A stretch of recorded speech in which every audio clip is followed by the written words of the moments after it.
You are listening to Ex Post Watch Show, where I, Ilana, and my friend Jason watch movies from our past and see if they hold up. This week we are watching Best in Show, the 2000 film by Christopher Guest, who actually wrote it with Eugene Levy, who's really hot right now. So this is one of my all-time favorite comedies. I love it so much. Jason, have you seen Best in Show?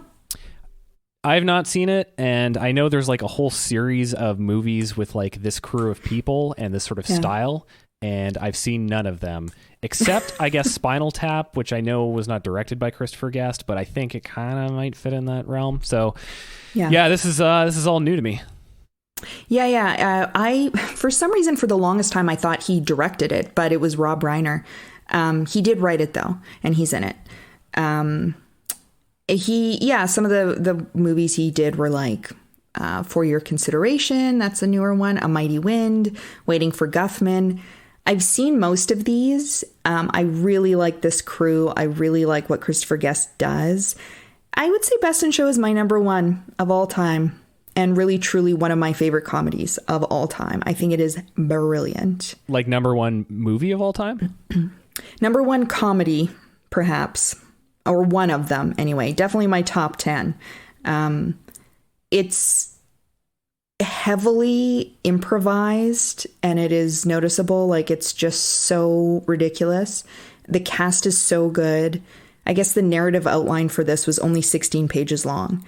So that tells you something. And it's about a dog show, which is ridiculous. I mean, I'm a big dog fan too. So adding dogs into the mix and people's relationships with their dogs just is such a great premise. I think you could do so many things with it. And I think that for me, it's like a near perfect comedy. But I haven't seen this in probably about 5 years.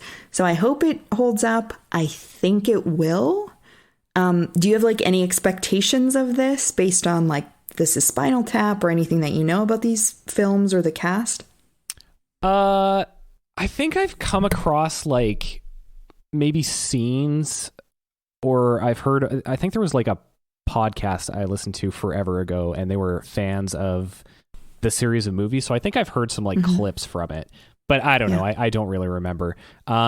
I'm optimistic, like just looking at the sort of cast of characters in this, like it, I don't know. I'm expecting a wacky comedy with lots of funny dialogue. I think that's what we'll be getting.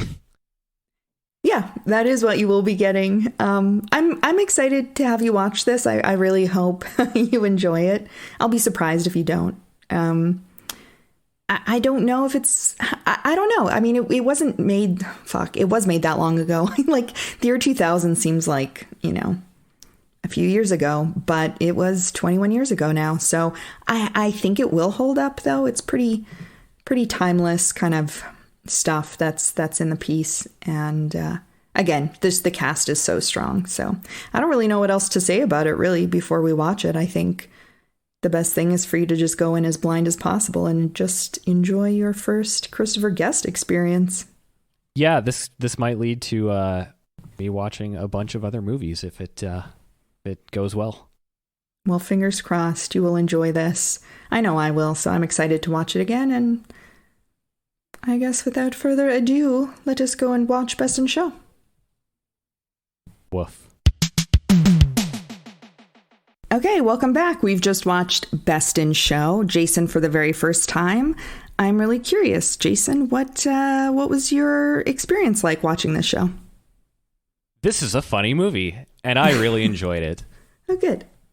It was a little different than what I was expecting going into it. I think what I was expecting a comedy, which it was. I think I was expecting a different kind of comedy, which was like really tightly written dialogue, like just these like snappy jokes and stuff like that, which is not necessarily the case. Not to say that it isn't really funny or there isn't like really funny dialogue. There is, but the fact that it is improvisational in nature kind of changes the way the humor works, and it's a little more I don't even know if subtle is the right word, because it's not necessarily subtle, but it's not as in your face as like a punchy written comedy. which maybe for the first like 10 minutes I was kind of like expecting that and not getting it. Was a little like, oh, I don't know, maybe I'm not going to like this, but by the end I was definitely on board. Yeah, it's a really funny movie. I enjoyed it a lot of great characters.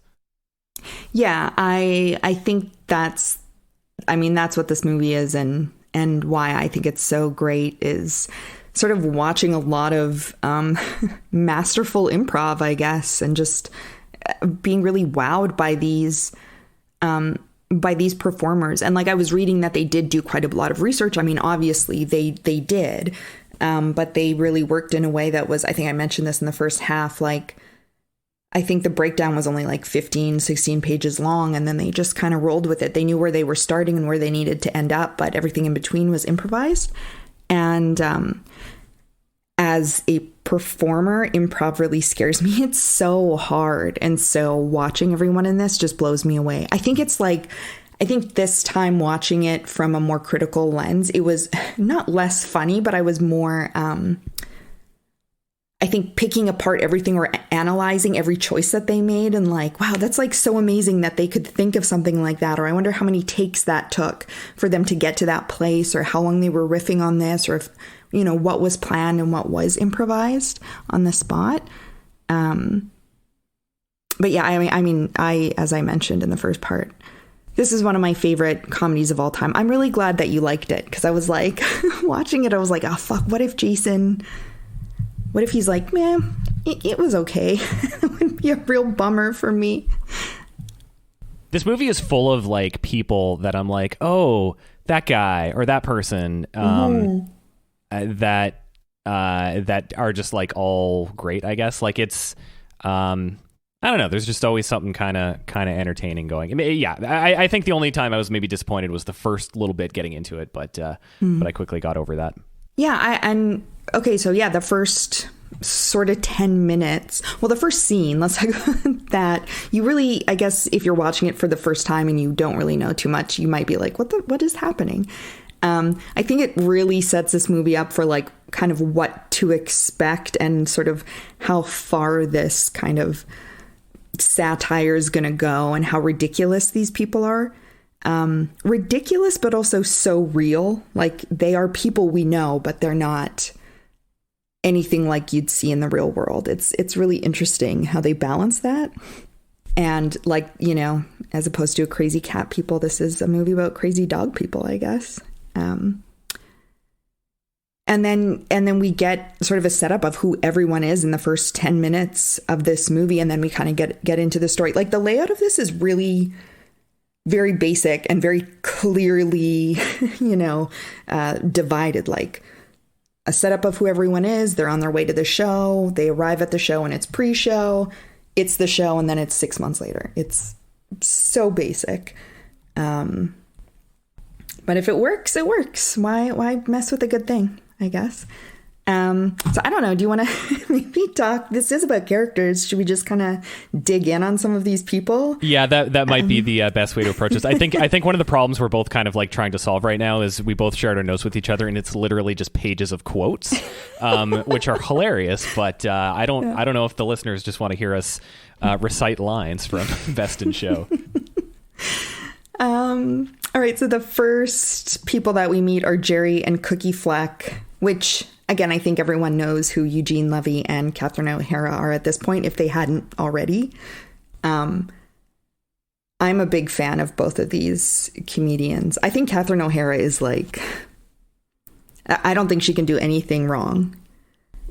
Have you seen Schitt's Creek? I have not. I am a bad Canadian, and I tend to not be enthusiastic about CBC productions, but people love that show, and it is like a huge hit. So maybe I should watch it someday. Is it kind of like, do they do improv in that show, or is it more tightly scripted? It's more tightly scripted is what I read. But Eugene Levy and Dan Levy wrote it. And Catherine O'Hara is ridiculous, and I'm sure there's some element of improv like that they could play with. I would say give it a few episodes. Like, I tried to watch it once because it was really getting hyped up, and I'm sort of the same way. No hate on Canadian television, but I mean, we're not really known for our, quality TV. It's a very specific brand of comedy. It's CBC TV. It's got a style to it. Yeah. So I wasn't completely on board at first, but it's the same thing as this is. It's very well developed, well structured character and character arcs, and it's very sweet while being really funny at the same time. So and I think Eugene Levy and Catherine O'Hara, they've worked together for 1 billion years. They have such great chemistry. So yeah, Jerry, I saw a note you mentioned his teeth. Yeah. Those were good. This poor guy, so he's kind of a nerd, and he married I don't know how to describe Cookie. Everyone knows Cookie. Everyone really knows Cookie. I mean, they're talking at first like, oh, she was dating dozens of guys. Dozens. And she's like, hundreds. I did not know that. Yeah. So they really set that up. And they have everything is focused on a terrier in their home, which I love. Like the first scene we see them in, it's a local terrier competition or whatever. And he's got like an embroidered terrier on his baseball cap. And then they've got a terrier mailbox outside their home and all these sort of props and set dressings that are dog shaped. Very sweet. I mean, we really don't see a lot of the dogs actually, or like actually get to know the dogs' personalities at all. It's all about the handlers and their owners. Yeah. Who gives a shit about the dogs, honestly? Yeah. Well, we should discuss who should have won this competition. We'll get to that later. Okay. And Jerry has 2 literal left feet. Yeah. Which is so stupid. I love that, though. I mean, this does come back to us. Chekhov's extra left foot, I guess. It's an interesting, like, that's definitely not an improv joke. That was in the script. They're like, he's going to have 2 left feet. This is part of that character. And we also meet Harlan Pepper, who's played by Christopher Guest, who wrote and directed this. Yeah, I think he is my favorite character in this movie. He is so adorable. He's just so... I love Christopher Guest's, like, his accent, his delivery of all the lines. He just comes across as this, like, sweet guy who's really into his, like, fishing store and his dog show stuff. And, he's the scene where... Actually, one thing that is really impressive about this movie is the amount of dog acting and interaction that's going on with the human actors, and just how, like...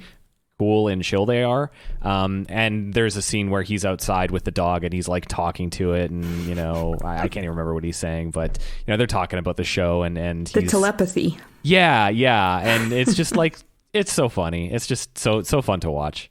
Yeah, I really like. I guess of all of the sort of couplings of the owners and handlers and the dogs, this is the one that we actually see him interact most with his dog. He's the only single person, though, that we follow as well. So maybe that has something to do with it. Yeah, he's bouncing off the dog or his puppet, his ventriloquist dummy. Yeah.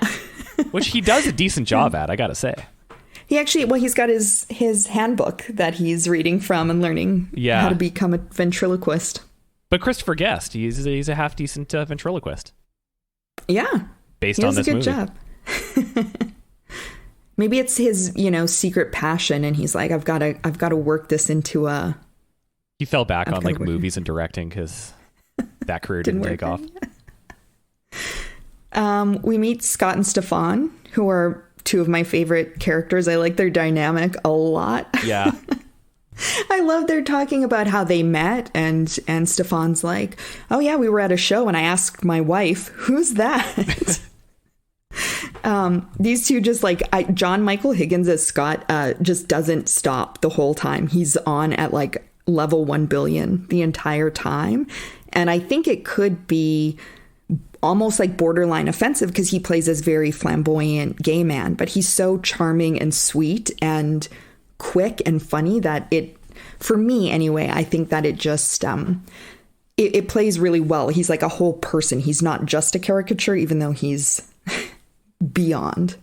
Yeah, I saw his name as being in this movie, and I've kind of seen him in things as just little bit roles, but I sort of associate him with being like kind of a more like serious sort of stuffy guy, or kind of playing that kind of character. I did not realize that his character was basically a sassy bitch. And yeah, like, is it offensive or not? Or could it be? I don't know. I mean, I've met some gay people that kind of, this is not that far off, like this type of person does exist. Yeah. He's fun. I want to go have a drink with Scott. Yeah. They're like, when you've packed 6 kimonos for a 48-hour, trip, and he's like, oh, I need 2 more. And then hanging shit up in the hotel room. Oh yeah. I love that. I love when they're in the hotel, when they call their other dog to talk to their other dog on the phone, which is such a dog owner thing to do. Like, we do that. And they sing the dog a song, and they're like, oh, we'll sing your favorite song. It's the Ballad of Barbara Allen, which is a strange choice, just completely out of left field, like this weird traditional folk song. Because Stefan is very like calm and, maybe sophisticated. And like you said, Scott's a bit of just a sassy bitch. So they play really well off each other. I really like that. Yeah.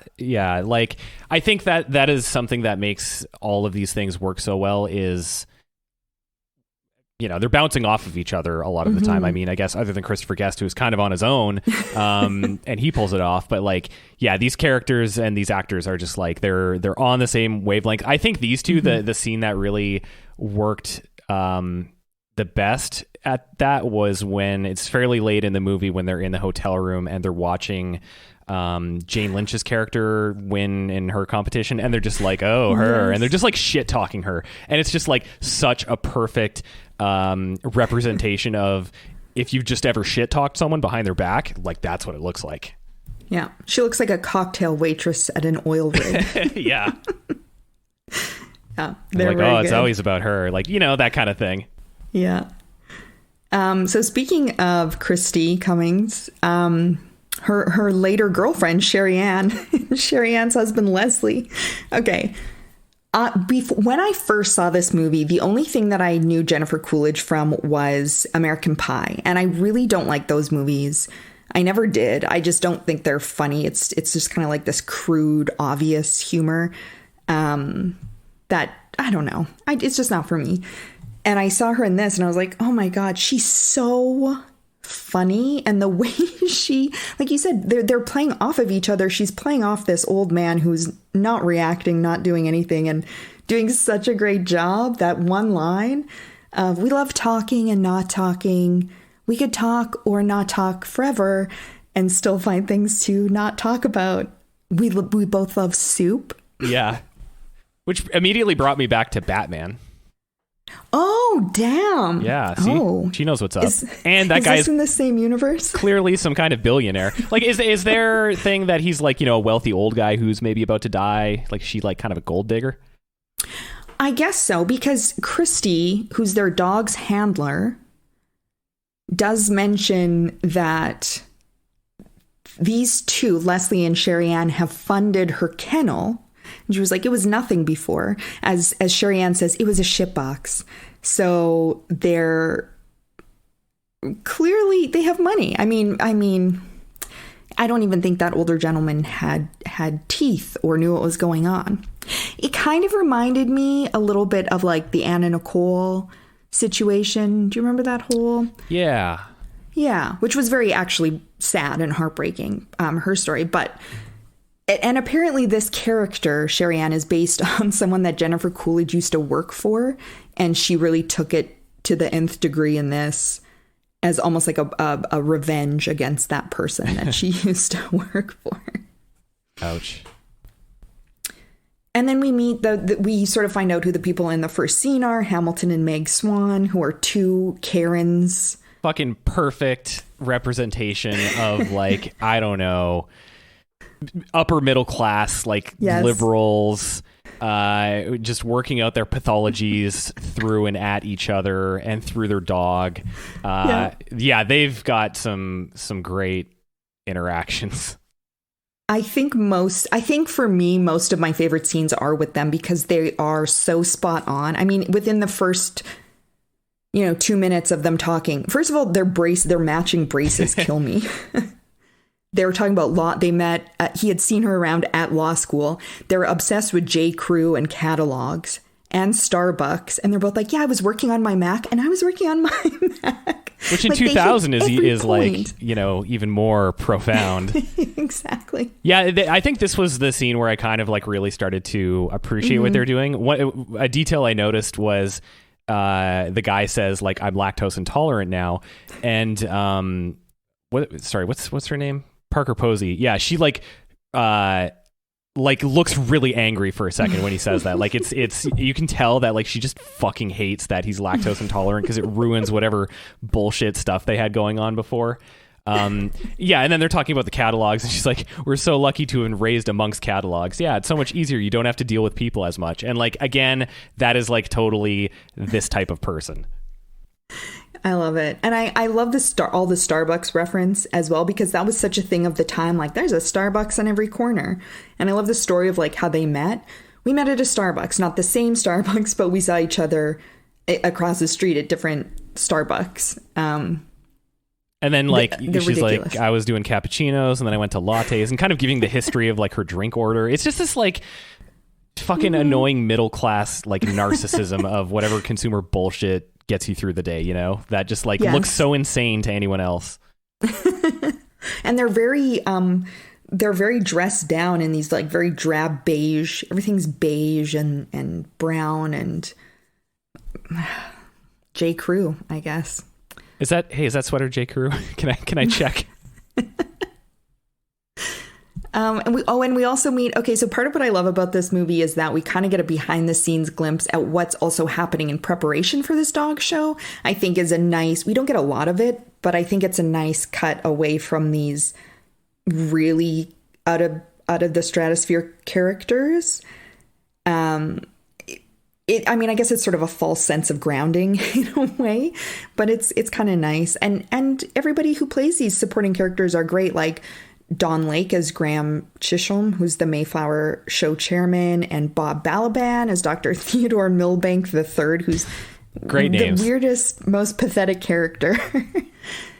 And also one of my favorite, Mark Schaefer as the hotel manager, Ed Begley Jr. That was definitely like, hey, I know that guy. Yeah. So at this point, we're moving into like everyone preparing for the show and traveling to Philadelphia for this dog show.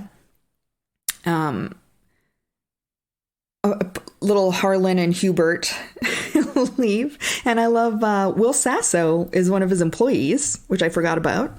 Gives him a tape of the funny songs, which that is like, again, just another little detail. Like that feels so real, just like, yes.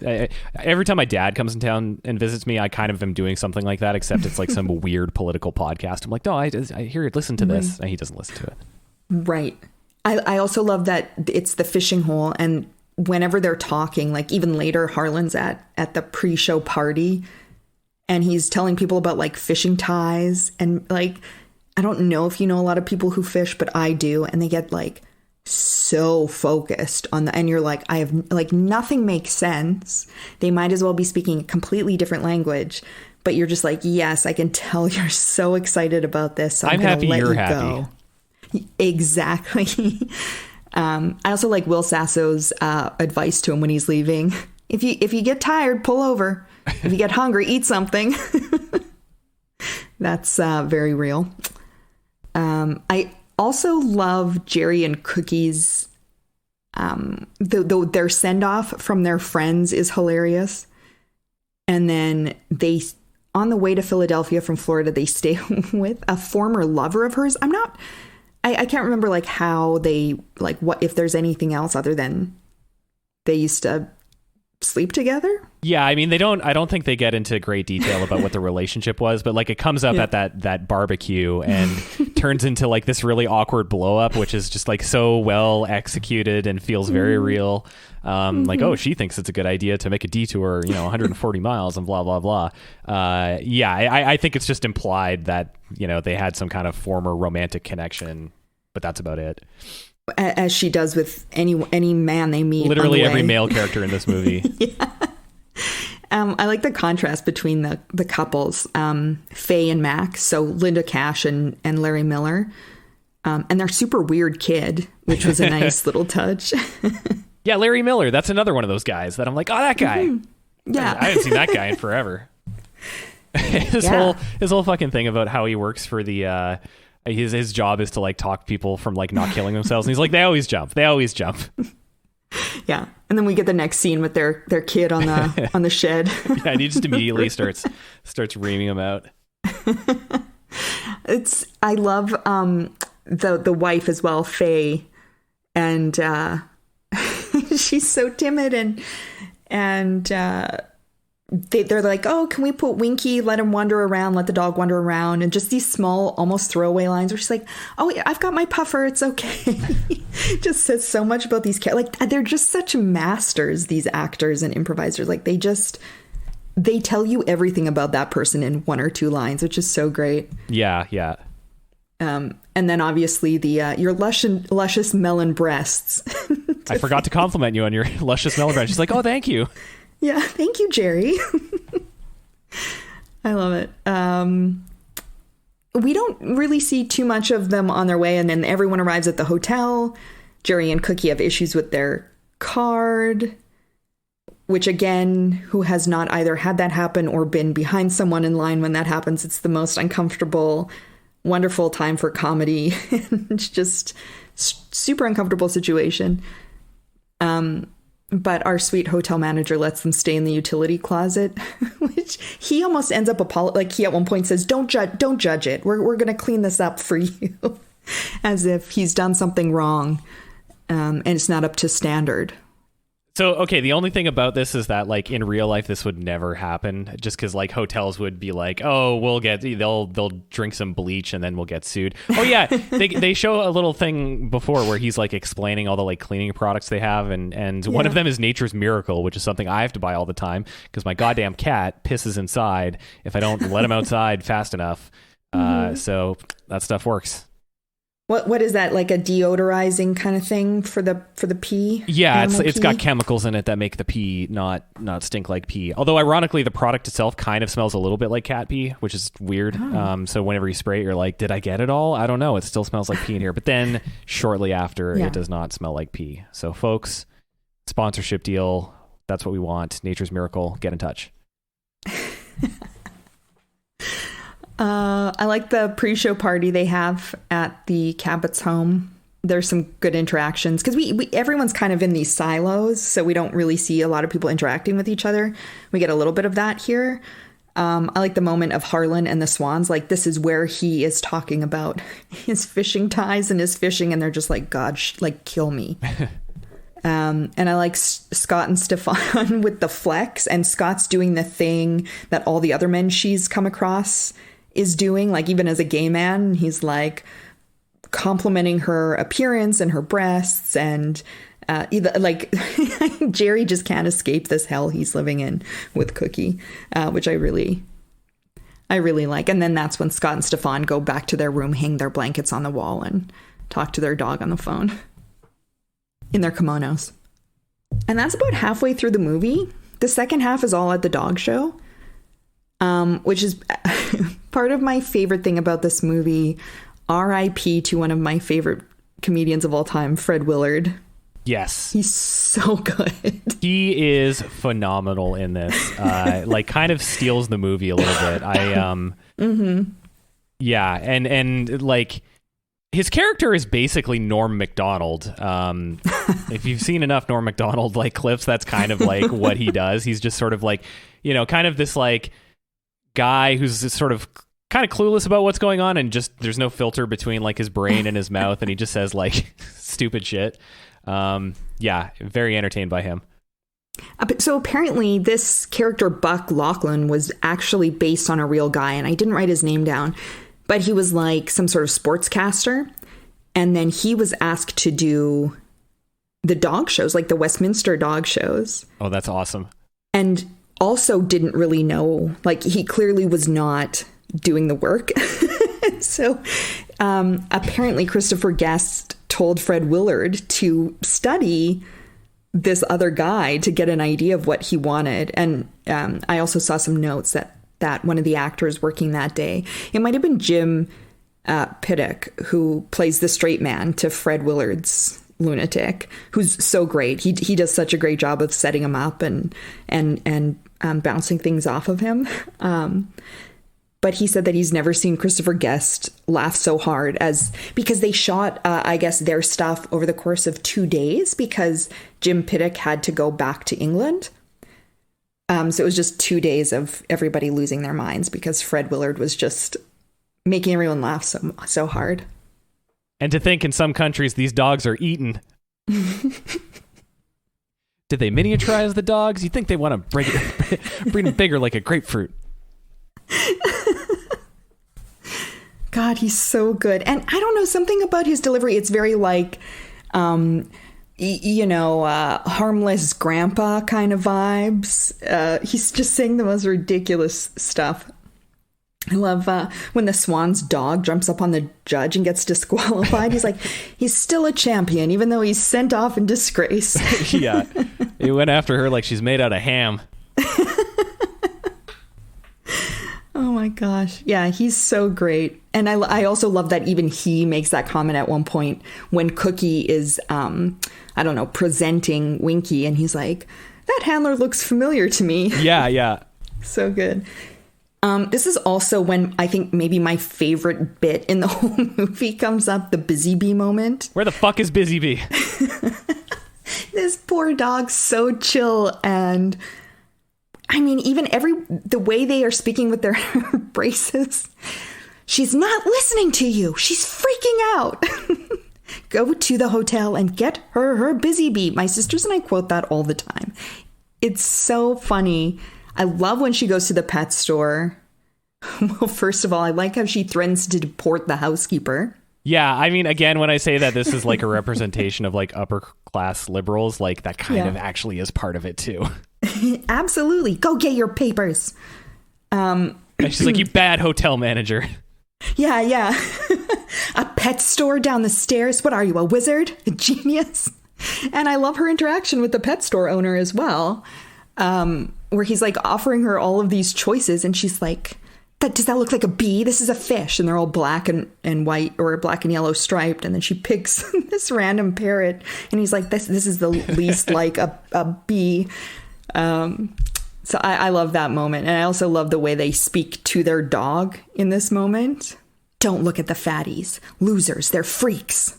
Look at me. Yeah, I like this whole breakdown scene because it really like just the pathologies on display in this couple. You know, they both clearly have some kind of like fucking personality disorder, and they're just like barely keeping it together. You know, and then the slightest fucking challenge hits them, and they lose their minds, and they're just like abusive shitheads to everyone around them. It's great. I love it. Yeah, it's so good. I think. So I was reading that Michael Hitchcock, who plays Hamilton, the husband, or the partner, to Parker Posey, he apparently played his character so extra uptight because there was a whole storyline about her smoking a lot of weed and taking pills. That was another source of contention or conflict within their relationship, but that story was cut out. I still think that it works, but it's interesting to know that that's also what he was kind of playing with. Interesting. Mm-hmm. That's interesting. Yeah, I don't. I mean, that might have worked, but I don't think it's necessary at all. Like, I had no trouble understanding what these two were all about without that detail. Yeah, absolutely. And then, I don't know. Yeah, we get, I think what's so great about this half hour is just really seeing everyone interacting with their dogs, freaking out, and Fred Willard commenting on everything that's going on. And we're kind of just taken on this ride. It goes by so quickly. I mean, it's not a long movie, but I could honestly just watch that. I wish it was a series. I would watch it every single week. We see Sherry Ann and Christy express their love for one another after the Poodle wins the best in category. I don't think it's shocking to anyone. I also love how Sherry Ann is always eating. Yeah, her whole thing about like, she's eating the giant bucket of popcorn and she's like, my brain told me to be out here and I'll be out here until it tells me to go somewhere else. Yeah. Her way of coping with stress. Yeah. And then the big stressful moment of the movie, Cookie trips before the Best in Show category. So everyone makes it into the Best in Show category except for the Swans, whose dog attacks the judge. And they're disqualified, which is kind of sad. It was like, oh, they're gone. Yeah, but, that was actually, I felt like, I don't feel bad for them because they're terrible people. But I was kind of like, wow, that would really suck. Like, imagine if you got all the way there and then your dog just like lost it. You know what? I will say, though, that dog was my least favorite kind of dog. It's a very nice dog. I'm sure it's very sweet, very adorable. But like those like big fucking horse dogs that are like not, and the ones that aren't furry, like a big German Shepherd, It's got a lot of fur. This dog was just big and like hairless like a horse. So, ugh. No, thank you. Interesting. Okay. Noted. They're out at this point. Okay, I have a question. So, did Christy do like a Tanya Harding, Nancy Kerrigan thing? Is that what happened there? Because it kind of read that way. Because she was really like eager to get Eugene Levy to go out and do it. And like, I wonder if she thought like, because she kind of comes across as someone who would be willing to go that far. She clearly takes winning the competition very seriously. Right. Maybe feels a little entitled to it. So I wonder if there was some shenanigans at foot. I don't know. I mean, I guess I think that if that was happening, there would be more of a light shone on it. I don't actually think so, but I do see where you're coming from. I admire Catherine O'Hara's ability to do that walk as if she's injured. That was some good physical acting. I lost it. It was so good. I love how poor Jerry has to come to the rescue with his 2 left feet. Yeah. He crushes it. Although something I did notice was everybody else jogged and he didn't. And I was like, is he going to get dinged for that? But apparently not. Apparently you can just fucking take your time. Yeah. I don't know much about actual dog shows. I find the dog show world really interesting. When I was watching this, I was like, yeah, those judges have to know like everything about every dog. And what are those dogs? Fred Willard at one point, his character's like, so they don't do any tricks or anything. So this is just how well they're groomed. And the two guys, they just kind of look at each other like, maybe. Yeah, like he's like, they're not going to do any of the basic commands and stuff like that. And it's like, I guess they're kind of past that at this point. Yeah. This is like the pro levels where that is assumed. How well they have been bred. Yeah. I want to point out that Scott's outfit at this part is fucking baller. It is so cool. He looks like an incredibly gay pirate. Or I thought he looked kind of like a matador as well. Actually, yeah, that's a better comparison. Yeah. And he had his hand out like he was presenting himself, not only the dog. He was definitely making eyes at the judge. Like they show a few shots of him. Like clearly he's trying to like win the judge's affection. Judge didn't seem to notice. I wonder if those were actual dog. You know what I noticed about the judges? They looked like they were dressed in clothing from like 1987. Did you notice that? Like it was very... it was a lot of shoulder pads and kind of like little bolero vest kind of over really long dowdy kind of dresses. And the men had a lot of volume and layers in their suits. I don't know if you noticed that. You usually notice the fashion more than I do. So I'm kind of confused. I'm surprised, not confused, but surprised. I was staring at Scott's outfit. No, I did not notice that. I mean, they look like stuffy dog show judges, I guess, but no, that detail didn't land with me. So yeah, Jerry does it. I love the photo, the screenshot of the winning moment. The dog's face is like, Jesus Christ, like these poor dogs. But it's very sweet. And then the last 10 minutes, we get a wrap up of where everyone is 6 years later or 6 months later. Okay, so before we get to that, I just want to ask, who do you think should have won the dog show? If you were the judge, who would you have picked? Well, okay. I love all dogs, but as a poodle owner, and I have a little miniature. Did you know Benny is a miniature poodle? I think you've told me. You've seen him. He's the sweetest, cutest little chill dude on planet Earth. Benny is adorable. He looks like a little teddy bear. Yes. I mean, I like a poodle. They're so smart. They're so smart. I'm gonna go out on a limb and guess that you were on team Harlan and what's his Hubert? Yes, I was. Okay, I do think the winning dog, which was, what was it? I can't remember. Winky. Definitely, I think that was a solid choice. I think that's an okay win. But the one I wanted to win was Harlan, just because I like the character so much, and I like the dog, and I just wanted them to win. But it sounds like Hubert is 100% set up to win in the future. He's so young. I guess, yeah.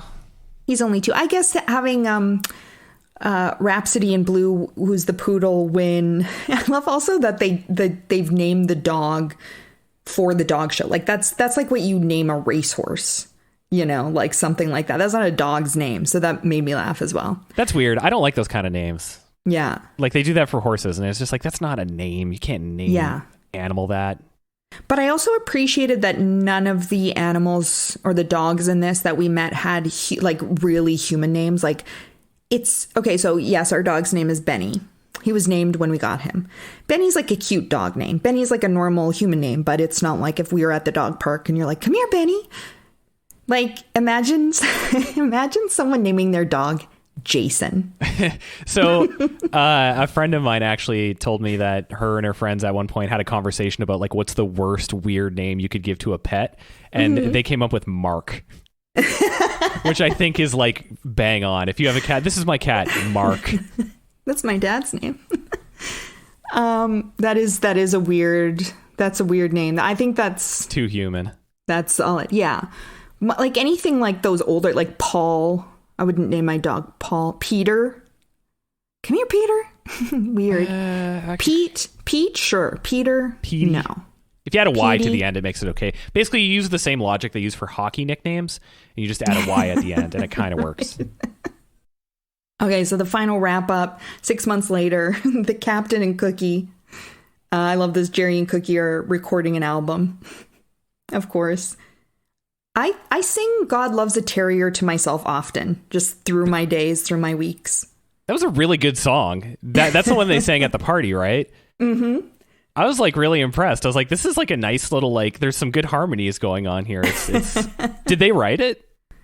I'm sure they did, because, well, Christopher Guest, I think the movie that came out after this one, sort of in the same vein, was A Mighty Wind, which I think was about like folk singers.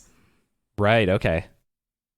I saw that one ages ago. I didn't like it as much, but it's probably one you'll probably want to check out just for the music, the tunes, man. I guess if it's of that quality. I like the guy in the recording studio recognizes Cookie. Yeah, one last bit just stops the music. Hey, it's the one and only time I've done it on a roller coaster. We finally see Jerry's frustration. He just starts banging his head against the mic. Yeah. In that moment. Poor guy. American Bitch magazine. I love this. Focuses on the issues of the lesbian purebred dog owner. Real niche market there. Good for them. I like how she describes her loss as, it was extremely disturbing. Jane Lynch is so funny. I guess this was kind of her big break, was this movie, because she's so famous now and well known and recognizable. But apparently before this, she'd done a Frosted Flakes commercial, and that's where she met Christopher Guest, and then he invited her to be a part of this, and she's like, it changed my life. Christopher Guest was doing Frosted Flakes commercials? I don't know. What was his involvement in that? I don't know. I'm not sure. Like, we're going to improvise this. And then your favorite guy, Harlan, mastering the art of ventriloquism. Yeah. He gets his moment. I love the moment where he's like, I don't know what you call it when cowboys like spin the rope. Waving the old lasso. Yeah. His face gets really like weird there. Like he's sort of losing it for a second. Yeah. He's really jazzed, I think. He's very excited. I really appreciate that he calls it the ancient art of ventriloquism and they show that Egyptian image as if that's how he's interpreting it. That was good. Well, that image looked like it was like something they made for the movie. I don't know. I'm not sure, and I didn't look it up, and I kind of made a mental note, like, look this up. Like, is this the actual image of it? It may be. Yeah, I don't know. I hadn't thought about that. I thought it was something they made because it really does look like he's holding like a little doll of a smaller version of him. Yeah. Yeah, I don't know. That's kind of the end of the movie. Everyone's pretty happy. Everyone kind of goes their own way. Oh, and the final scene, I guess, is our final therapy session. Yeah, the movie is bookended by these therapy sessions. And yeah, I like that they're like, oh, that dog, Beatrice was negative and hurtful, but our new dog, Kipper, and you're like, oh, God. Look, they're all in their colorful, looks like maybe they're shopping at the Gap now, maybe. Yeah, they're going through some kind of like identity crisis and transformation. Yeah, that's great. And the poor little dog humping the leg. I find it very uncomfortable. Like, you know, sometimes people will post things or share things on like a YouTube, for example, of like dogs humping stuff. And I'm like, that poor dog. Don't shame that dog. This dog was clearly not actually humping. It was clearly a dog holding onto a leg that was moving, so then I forgave it. But Are people shaming the dogs? I mean, it's just funny. No one's like, look at that freak dog humping a guy's leg. They're like, that dog's humping a guy's leg. I don't like it. It's just, you know, it's a good time. It's a crowd pleaser. The dog's trying to do its thing. Yeah. Oh, also one thing I noticed where there were like a few imperfections on the screen. At one point I thought I knocked my laptop into my door slightly today, and it was a very light tap, but based on some issues I had with the screen of the first laptop they sent me, I was like, oh my God, my screen's going to be destroyed. And so while I was watching this, there were a few moments where I was like, oh my God, is something going on with the screen? And then the next scene was totally fine and it's completely clear. They shot this on film. They shot this on 16 millimeter film, which makes sense. I mean, maybe the film was just slightly compromised, which is interesting to me. That's an interesting choice rather than doing it digital for something like this. But it kind of, I think, lends itself because it is not perfectly clear. I mean, it's obviously, 21 years old at this point, but... I mean, it looks better. I think, like, at that period of time, like, digital video looked kind of dog shit. That was something actually I forgot to bring up about 24-Hour Party People last week, was that it was filmed on digital, and I don't think it looks bad, but it definitely looks like an early 2000s movie that was filmed on digital, and I think that kind of had a style to it. I like that it was film. It looks nice, No hate on film. Just, kind of anything after 2000 that was shot on film, I'm like, oh, interesting choice. You're a nerd. We get it. Yeah. Mr. Director. Exactly. So yeah, that's Best in Show. This remains one of my favorite comedies. I just for the performances alone, I think this is a brilliant movie. But it's also, like I said, the layout is very clean. It's straightforward. It's just, I think, a great movie to watch with anyone. Like, I don't think there's even any profanity in this movie. I think kind of anybody can watch this. Yeah.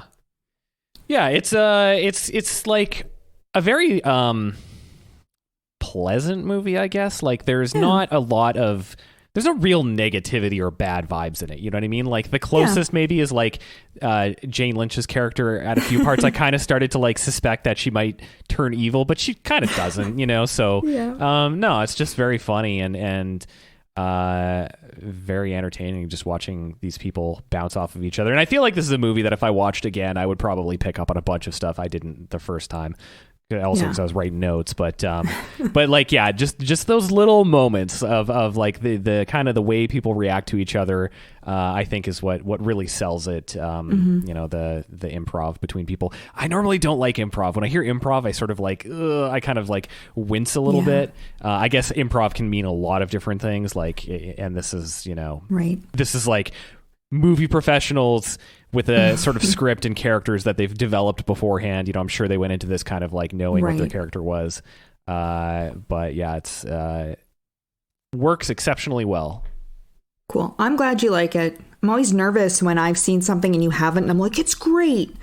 And then I'm watching it and I'm like, oh my God, will Jason like this, or am I subjecting him to a horrible time? Yeah, I you know what? For comedy, for what this, like, there's nothing in this movie that I can be like, I didn't like that, or I don't think this works well, or I think this is weak, or I think this distracts. For what it is, like a comedy, mockumentary, largely improvised piece, I will give it 10 pine nuts out of 10. Is that the one that really set her off?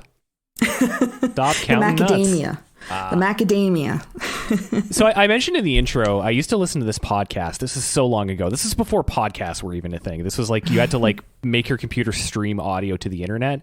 But it was the show these guys would do. It was like 3 hours every week, and they would always play audio clips between like, you know, their kind of like break segments. And like there's like 4 or 5 bits of dialogue in this movie that I remember from that. There was like the pine nut thing. The whole like you know, we could talk or not talk forever and still find things to not talk about. I'm forgetting the rest, but yeah, there was just like a lot of stuff I actually was like, shit, I've seen this before, which, you know, kind of demonstrates how like quotable it is. Oh yeah, I just want to throw one more funny fucking Fred Willard line is when he goes on the tangent where he's just like, how much do you think I could bench press? He's like, I deadlifted over 500. I love him. Yeah, so, you know, this movie is good. I'm into it. I'm totally down to check out any of these other films from Christopher Guest and this crew of people. I'm gonna give it 8.5 busy bees. Perfect. Wonderful. Well, yeah, if you've listened to this whole episode, let us know what you think. We like getting emails from you, so get in touch with us at xpostwatcho@gmail.com. You can find us on Facebook and Instagram at xpostwatcho. Share, like, comment, save, all that stuff, algorithms, blah, blah. And yeah, if you could give us a rating on your favorite podcasting platform of choice, that also really helps us out. Next week, we are going to be watching something that's not a mockumentary, so it's real life. It's real life, real time. Memento.